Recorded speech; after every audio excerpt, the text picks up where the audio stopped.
because I like green tea too. Come in the office, please. Let's get this over with. From Charlotte. Charlotte at saddlebushco.com. To Nick. Nick Prince at saddlebushco.com. Subject. Regarding finance reports. Oh, I'm coming all right. Don't you worry, boss. But first, I'm walking down the street to Joe's Java to get some damn donuts. Chapter 1. Summer. 3 Rivers, Texas. In every family, there are colorful stories that are often repeated, trotted out for newcomers at family gatherings, and thereby sealed into the family's collective memory. Like the story about Nick Prince's little brother, Luca, who rode out onto 3 Rivers Ranch with his best friend when he was 12 and didn't come home for 2 days. The number of law enforcement who went out on the search grew with each telling.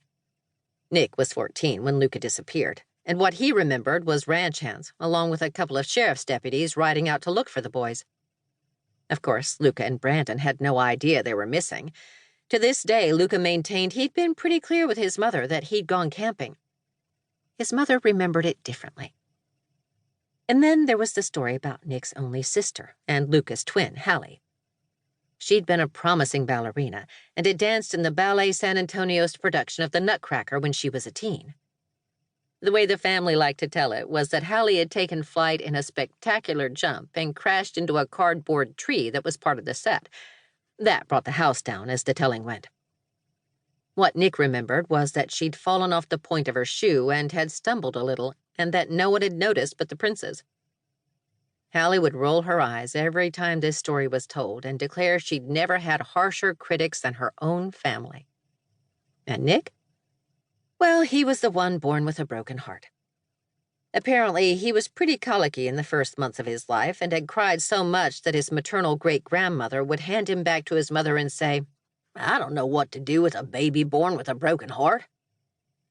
His parents thought it was funny.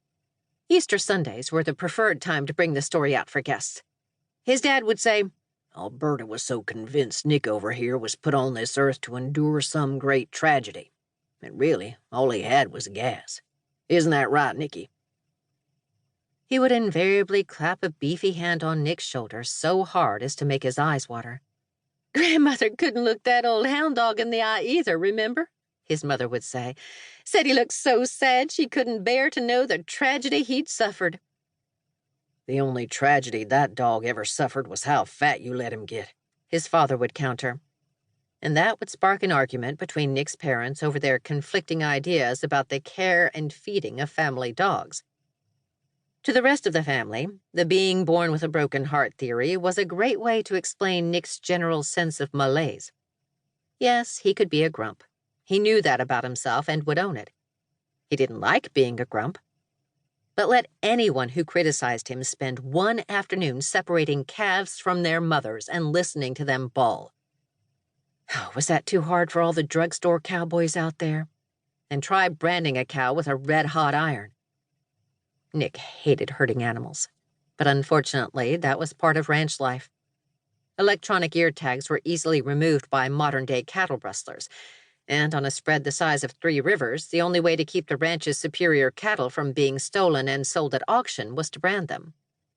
Once, when he was 9, he refused his father's direct order to get up and get ready to brand. His father had taken a layer of skin off his backside. He had not been given the choice of entering the ranching profession. As Nick was the firstborn son, his role was assumed and codified and probably chiseled onto a stone tablet somewhere. Nick hated everything about ranching. He hated the grind of the work and the hours spent in a saddle riding around this massive ranch his forebears had built. It was a lonely profession. He hated herding animals, hated hunting, hated stringing fence, and worrying about water for the herd in the middle of a drought, or worrying about the herd in the middle of the storms spawned by hurricanes in the Gulf, or worrying about letters from PETA about their livestock management. He didn't particularly like the oil business either, in which his forebears had also begun to dabble just after the turn of the 20th century, when Spindletop gushed for 9 days down near Beaumont. What Nick liked, if anyone cared, which they did not, was flying. He'd earned his pilot's license years ago.